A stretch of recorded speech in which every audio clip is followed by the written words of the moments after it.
पाय आपटत एक लेकरू घरी आलं, वस्तूंची फेकाफेकी करत घरामध्ये गेलं. तिने सांजेची वेळ, रात्र झाली नव्हती. आई अशीच देवासमोर दिवा लावित होती.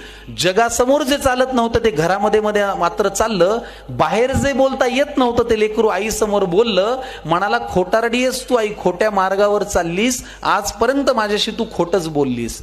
आशीर्वाद देताना काय म्हणतेस की माझं काहीच अडणार नाही आणि माझ्या बाबतीत कधीच काही वाईट मुळी घडणार नाही. आईपासून काय लपतंय तिच्या लक्षात आलं. तिने बाळाला घोटभर पाणी प्यायला दिलं. हुंदक्यांमधून वाट काढत पाणी पोटात गेलं. आई म्हणाली, आता सांग तुला काय झालं.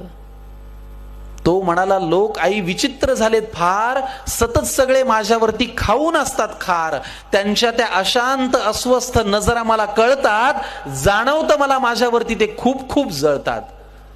बरं, माझ्याविषयी माझ्या माघारी बोलतात लोकांजवळ, मी पुढे जातोय ना माझा माझा, का पोटात यांच्या कळ.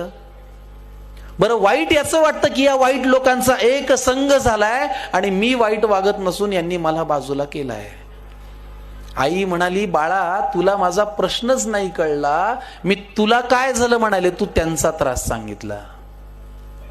सोडून दे ना तुझ्यावरती ते रुसतायत का हसतायत, कारण तुला पूर्ण करायची स्वप्न ही तुझ्याच डोळ्यांना दिसतायत. त्यामुळे तुझ्या अपयशाची लोक पाहतायत ती सगळी स्वप्ने खोटी कर.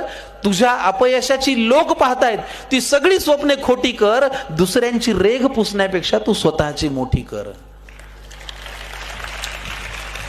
आणि हे केलंस तर तुझं खरंच काही अडणार नाही. आणि आई आजही तेच म्हणेल, माझ्या बाळाचं वाईट काही घडणार नाही.